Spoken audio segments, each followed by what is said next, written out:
Well, hey guys, this is Suzanne Light. I am back with another video. I'm on my way to get my boys. This is another day, and I hope that I can remember everything that I've told you. I fully intended, after I did part 1 about Maw Maw Luv, to sit down that night and do part 2 for you. But of course, you know, life is crazy, life is busy, and here we are several days later, and I'm just getting back. But I hope that I can pick up and finish telling you everything about Maw Maw Luv's homegoing. And I will definitely, when I get home tonight, either in this video or a separate video, I will make sure and read the eulogy that I prepared and that I read for her, because even if I wrote it myself, I have to say it was pretty dadgum special. I think it exemplified the woman, the person that she was. When I was just trying to lead you up to everything about part 1. In part 1, I was trying just to lead you up to everything, to the final 2 weeks of her life. And she did pass away January the 15th, probably about 11:30 that night. I discovered her at 11:40, and I had just covered her arms up at 11:20. So I know as soon as I sat down very closely, she drew her last breath, and something just told me to get back up and check on her, and I did, and she was gone. But she wasn't gone, she was transferred. How's that? She was transferred. But let's pick back up to where I had told you that she had already been doing some things and saying some things that, you know, just was not regular. We knew the dementia was getting worse. Jessica was at home with the flu. So I had taken her, I don't know if I told you this or not, but the Thursday, 2 weeks on a Thursday before she passed away, not the following Monday, but the next Monday. I was going to have the dates for you, and I can't remember. I took her to the ear doctor. She produced earwax like, if we could have sold it, we would have made some extra money. But once a year, I had to actually have her ears cleaned out, and they would always, it would be like her hearing aids didn't seem to work properly, and if I'm repeating some of the very end of the other, I'm sorry. But anyway, I took her, I think I did tell you, because I took her to Dairy Queen and got her a Blizzard and French fries, and that's what she ate on the way home and thoroughly enjoyed it. That was the last thing that I, you know, bought her to eat. And and then I told you that night is when she slept in the floor, and we don't know why. Ashley thinks she may have had a mini stroke. We're just not sure. And so on Friday, I went up there, and she was very croupy when I got there, very congested. And so we kind of thought it might have been from her sleeping in the floor and the drought, and, you know, just not a healthy place to sleep in the dead of winter. And so we watched her on, well, obviously I didn't leave her from that point on. So I took her to the ear doctor on Thursday. She slept on the floor that night. John went to fix her breakfast on Friday morning, couldn't get her to the door. He called Dana, and Dana used his key, and they got in, and that's when they found her in there, and on Friday. And so then, so I stayed with her Friday night, and she slept 13 and a half hours. She went to bed. First of all, she's laying on the couch. I was in the recliner right next to her, and she was sleeping a lot. And then she said, "Babe, do you care if I go get in my bed?" And I said, "Absolutely not. You go get in your bed." And she said, "Will you go get in the other bed?" She's got 2 additional bedrooms. And I said, "Mama, I think I'd just rather sleep on the couch or sleep in the recliner." So I pretty much just stayed in the recliner that night, because I didn't sleep, because I was very concerned about her. And so about every hour and a half to 2 hours, I got up and checked on her. When she went in there and got in the bed, she laid on her left side, and she never moved. And she slept 13 and a half hours. And so I didn't know how long. I knew she was sleeping a lot, and that might have been totally typical. Her little body was just tired. But anyway, so got up, fixed her breakfast and everything, and so she went and got on the couch, and I said, now Mama, while you're up and you've already had your breakfast and everything, I'm gonna run home and take a shower, which I could have taken one there, but I didn't have a change of clothes. So I just ran home, took a shower, was gone probably about an hour and a half, maybe 2 hours, I'm not sure. Came right back, brought me some pajamas and everything, because I knew I wasn't gonna leave her at that point. And she was like, you're already back. And I'm like, yeah, I'm gonna stay with you. I'm gonna see, you know, how you're feeling and everything. And so I stayed with her Friday night. And so, Friday night was the first night. So I stayed again with her Saturday night. That's right. And so, I told Dana and them to go on to church Sunday. But when we got up, she was very congested, and this was like the third day, and she was coughing. She didn't cough a lot, but it was deep. And so I called Dana, and I said, Dana, I think I need to call the doctor. And the reason we didn't take her on Saturday is because that was during the time when everybody was having the flu. And I just felt like if we took her to the local docs in the box, it was going to be so contaminated. So I called her geriatric doctor and told them, they called me back and told me, and they said, definitely get her to the ER. Definitely get her checked out, because I'd kind of told her the sequence of events. And so she didn't want to go. She did not want to go at all. I had mixed emotions about it too. I really did. I had mixed emotions about it. But then I didn't want to lay there and develop pneumonia and die from that. And so we took her, and she was miserable. She was miserable. She started having anxiety in there. She called one of the first nurses was very young, probably early 20s. And she said, you're not as big as a dog turd. She turned around and she said, what did you just call me? And I said, well, she really didn't call you that.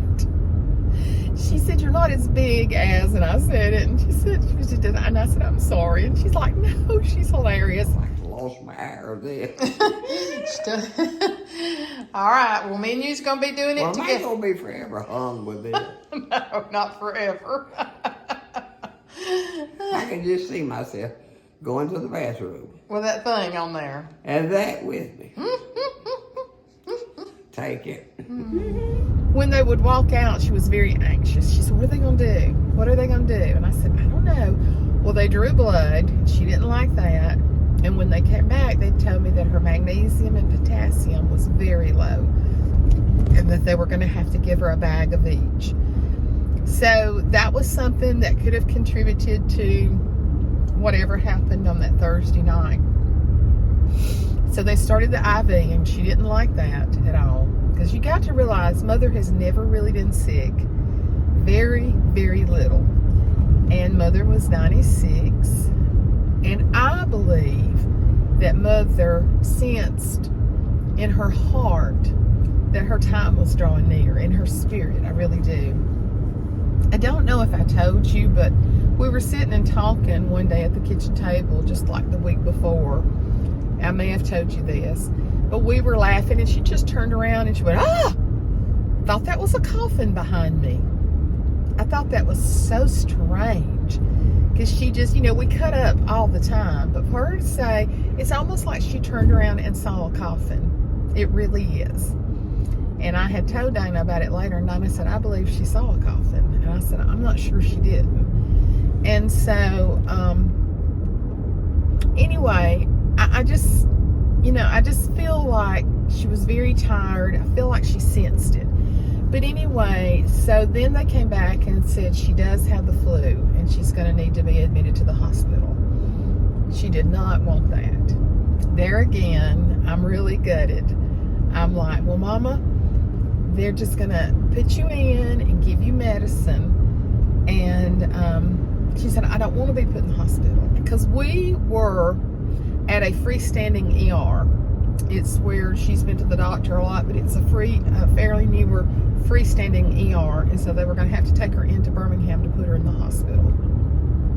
It's a part of UAB. And so she's like, well, how am I going to get there? And they said, well, we'll transport you by ambulance.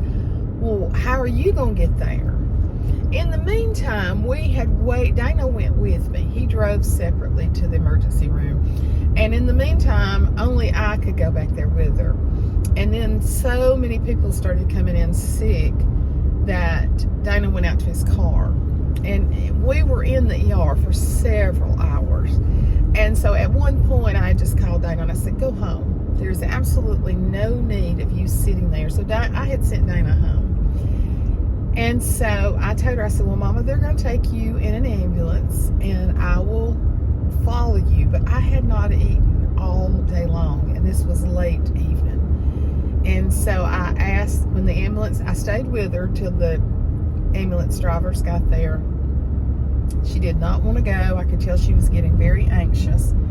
And finally, I asked him, I said, by the time you get her loaded, what will happen? He said, well, we've got to make sure they've got her a room ready. And I said, can I run by and get a sandwich? Because I am starving. And they're like, you've got plenty of time. So I did. I ran by and just got a sandwich, ate it real quick, and went straight on to the hospital. By the time I parked and everything, got in there to the front, they had her in a room. So she was in a room when I got there.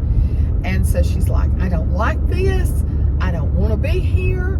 I don't want to do this. And I'm like, I know, Mama, but we got to take care of you. We got to take care of you. So Dana came back over.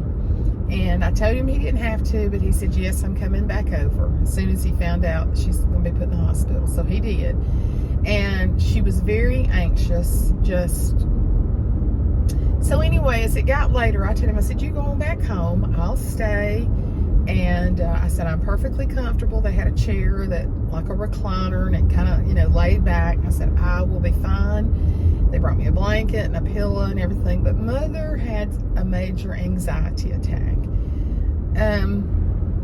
Heartbreaking, literally heartbreaking. And she's like, I don't like this. I don't like this. And I could just tell there were different things going on in her body. She didn't feel good. She was anxious, probably the magnesium, the potassium. When I had the brain bleed that time, they gave me high doses of magnesium, and it just revved me up. So that probably was working. So when the nurse, I was not impressed with the nurses at all. The two young nurses, was not impressed with them at all. And they had catheterized her at the ER to get a clean catch, which hurt her really bad. That broke my heart. But I just sat, stood there and held her hand. I just thought, is this necessary? But I tried not to question anything. Well, they had left this new kind of thing. It's like a suction. It's not a catheter, but it's like a suction that they use. I don't know how it stays on your bottom, but it does. And then when you use the bathroom, it sucks it out. It just goes out into a tubing, into a container. If any of you have been to the hospital, you know, but I'd never seen anything like it. Well, she could not get it in her mind that she could use the bathroom and it would go in that. She kept saying, I'm going to pee on myself. I'm going to pee on myself. And I'm like, no, Mama, you're not. And all this. And she said, I just want to go to the bathroom. And I was like, well, they've got these IVs in you. Just go ahead and use the bathroom, and you're not going to get wet. It's going out through this, it's like a catheter. She just combined everything negative, and it was just sending her through the roof. I'd never seen her. And she'd say,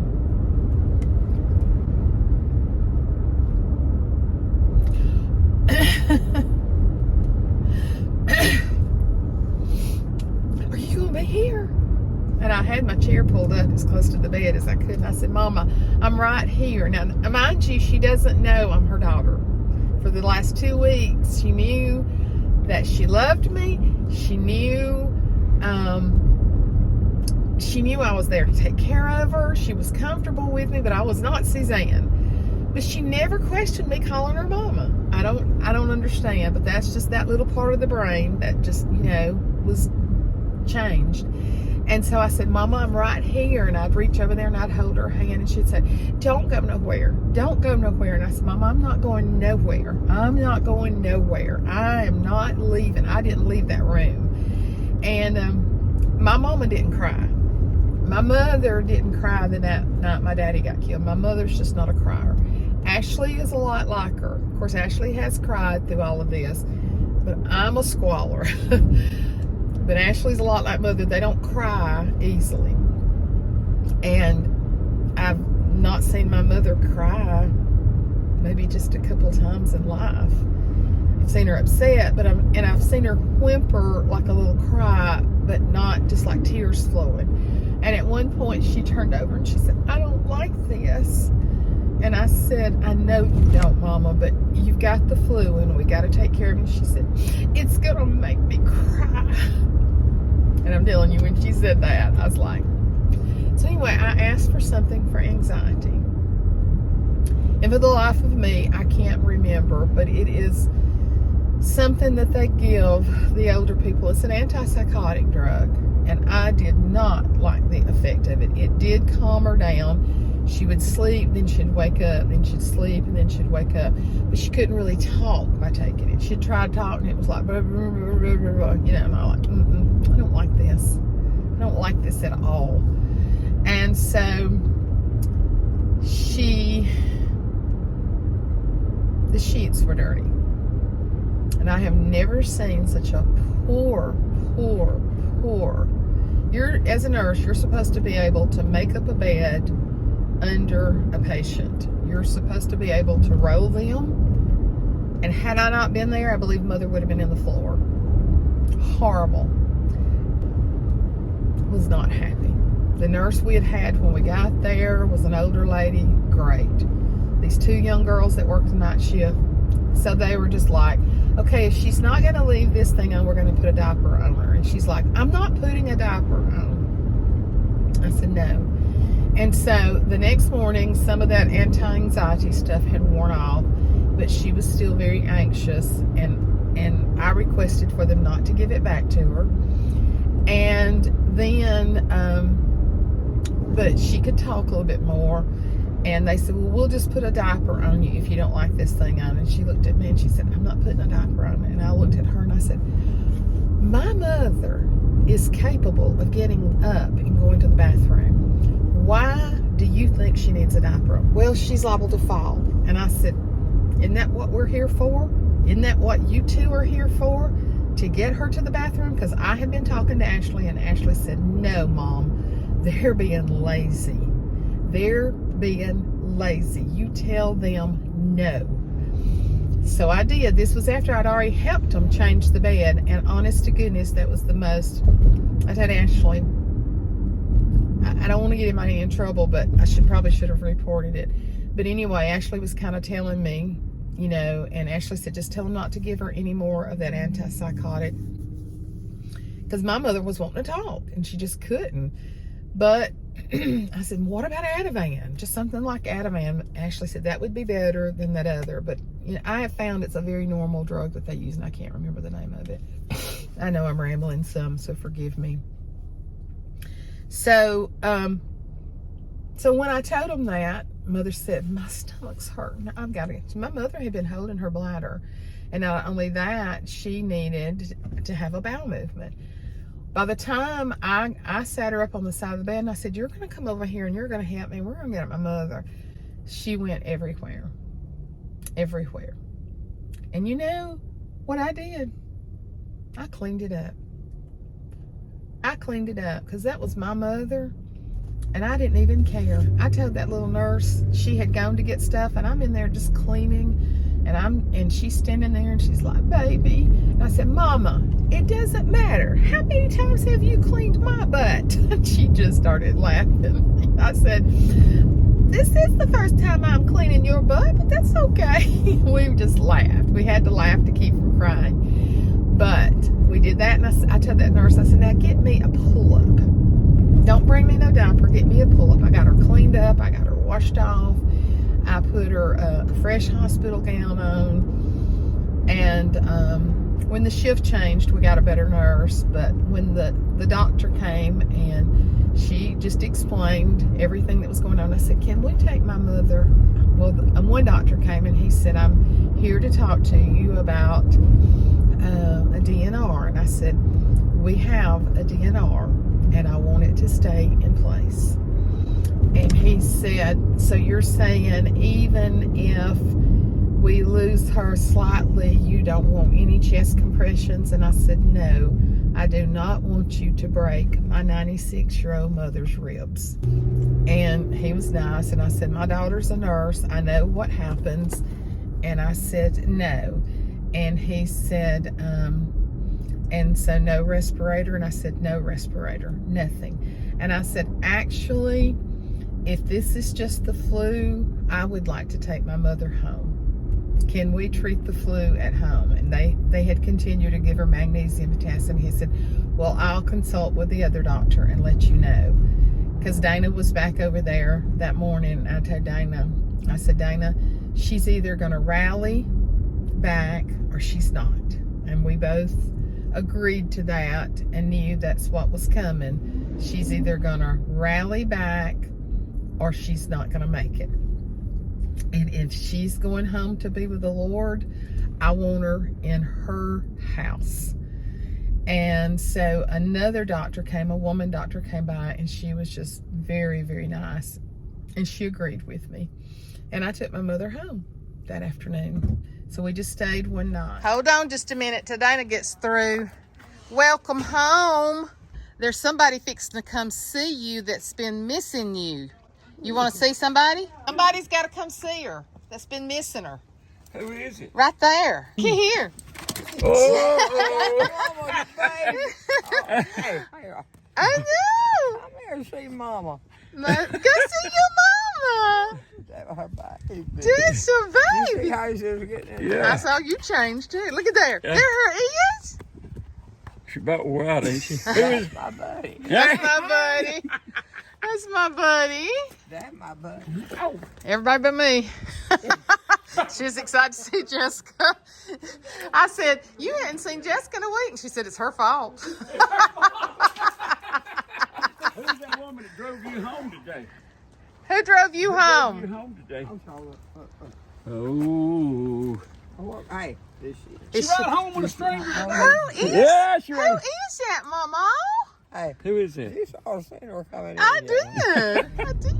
So she was still sick. When we brought her home, they wanted to give her the antipsychotic drug again. She was still having anxiety, and they wanted to double it. And I told the hospice nurse, no, I'm not going to give her that. I said, can you give her Ativan? And she said, yes. So I was giving her Ativan, but she was not the same. I could tell she was declining. We could all tell that. And mostly she slept and she didn't eat for several days. She was on the decline. So when the hospice nurse met with us on Friday, Mother slept through most of the time that she was there. Or she met with us on Thursday. And yeah, because we came home Monday evening and then she came back on Thursday. They got sent out hospital bed, everything we needed. Hospice was great.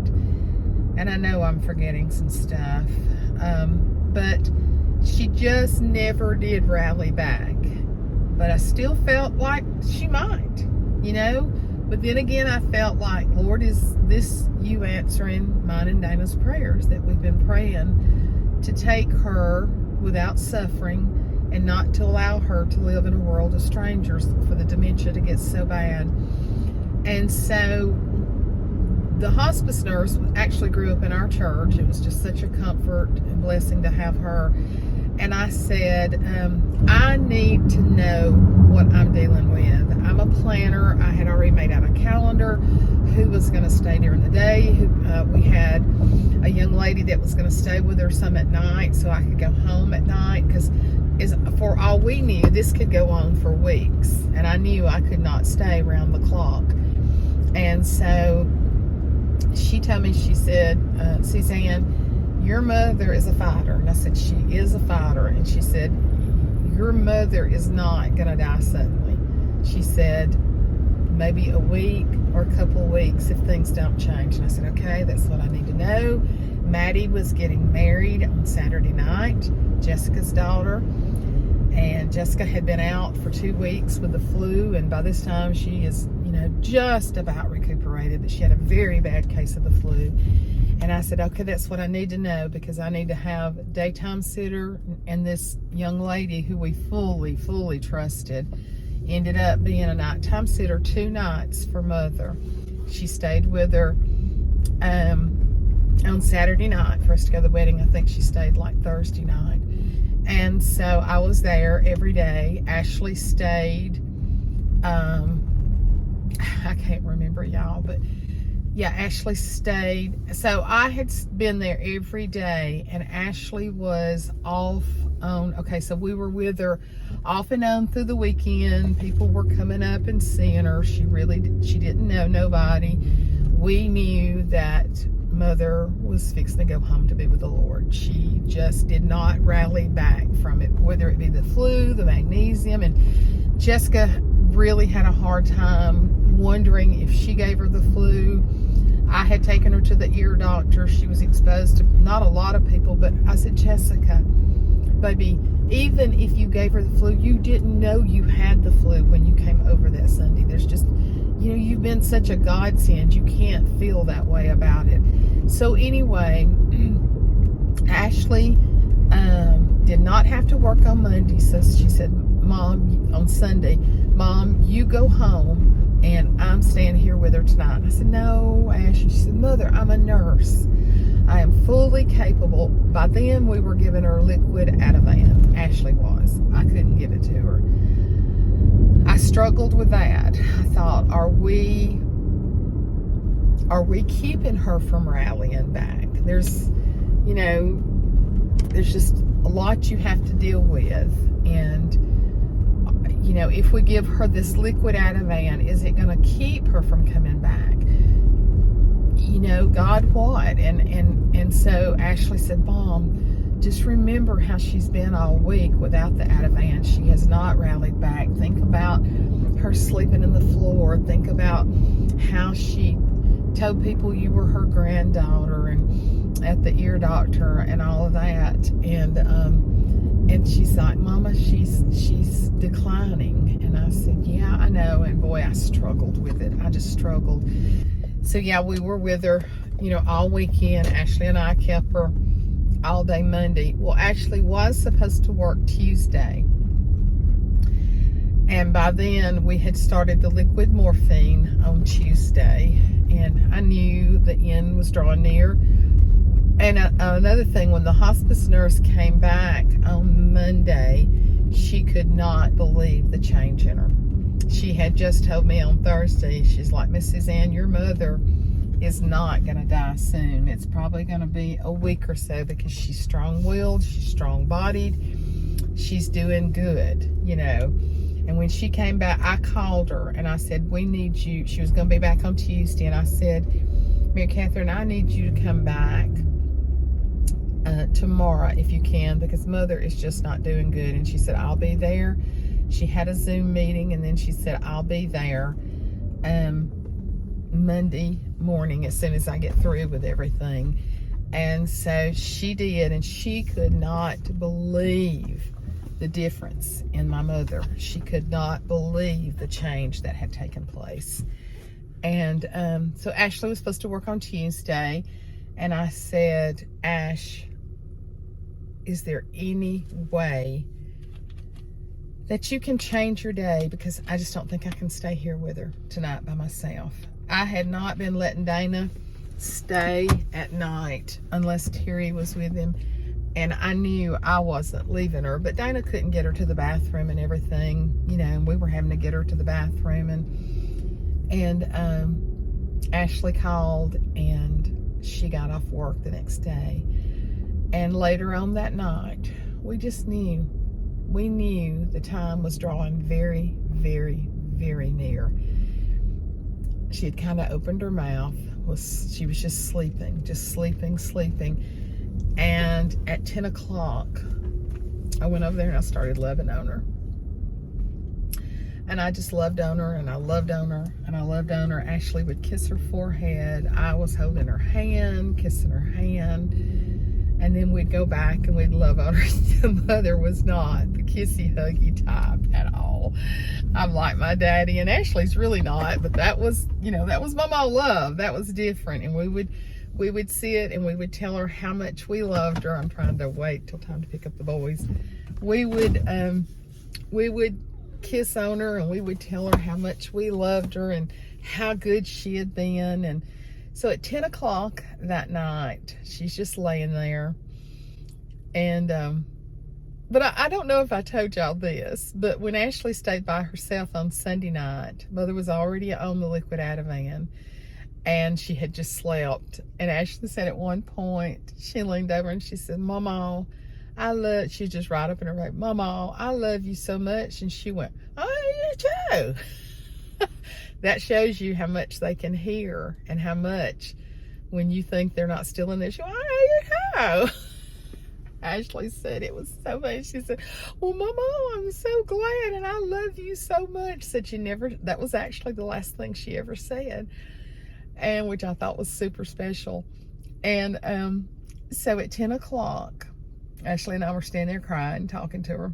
And I said, Mama, I can't cry before I pick up the boys. Mama, you have been an exemplary woman, a righteous woman, a godly woman. And you have been the best mother anybody could ever have. You've been ornery, you've been fussy, you've been hilarious, you've been wonderful. Through all the hardships with my daddy, you never strayed. After my daddy died, you stayed pure. She never did anything to embarrass me in my life. Never, never. Other than saying something stupid, you know how kids are. And I just told her, I said, you have been the most exemplary example of how people should act. And I said, I just want you to know that I am who I am today because of you. And I just told her, I said, I love you with everything in me. And I'm so glad that I've had the last 10 years retired to be with you. But I think it's time for you to go home. I think it's time for you to go home with Sissy and with Daddy and with Mama Rogers and your sisters and your brothers and with Labriska and all those people that you love, in June, that you love so much. I think it's time for you to go home, Mama. And if you want to go home, you go home. You go home. Me and Dana and Ashley, we're going to be fine. I've got John. She's got Michael. Dana's got Terry. You go home. We are going to be fine. And Ashley told her, she said, Mama, you can go home and rest. And so at 11, Ashley was asleep over in the chair. She'd gone to sleep. I was on the couch. 11:20, we were just both up and down watching her. She had been breathing from deep in her stomach. She was not breathing from her chest that whole last day. Deep in her stomach would just rise and fall. And I could tell that was even slowing down. And I got up at 11:20 and her little arms were cold. And I covered her arms up. And I kissed those hands. I know she's in there going, will y'all quit kissing on me? And 11:20, I covered her up. And I went and laid back down on the couch. I was laying straight toward her. And I looked and it was 11:40 and something just told me to get up. And I got up and I went back over there and she was not breathing. I could tell she wasn't. I put my hand on her stomach and I said, Ash, she was in the chair. She said, what? And I said, Mama's gone home. And she said, what? And I said, she's gone, baby. And y'all, usually in death, when a person dies, they immediately look so different. Because I've been with several people when they died, with friends, with my ex-mother-in-law. They look so different. My mama didn't look that way. I don't know why. But she didn't get that ghostly look of death on her. And there was such peace in that room, just me and Ashley and Mama. And you know what? We didn't scream, we didn't holler, we just wept, and we were okay, because Mama was at home. I know I've been all over the place telling y'all this, but Dana and I had been praying for months for God to have mercy upon her, to not let her suffer, to not let her live in a world of strangers, and for us, God forbid, ever have to move her from her house. God answered every prayer. Every prayer. She didn't suffer. She had some anxiety. She didn't have one pain. When they catheterized her, she didn't like that. But God answered every prayer. Every prayer. And I guess I'll pick up with part 3, because how do you control the time when you're talking about a 96-year-old legend? How do you do it? You just can't. So I'm picking up my boys, got my eyes wiped, and I just wanted, y'all loved her so much. I just wanted you to know. I just wanted you to know everything, and I'll be back with part 3.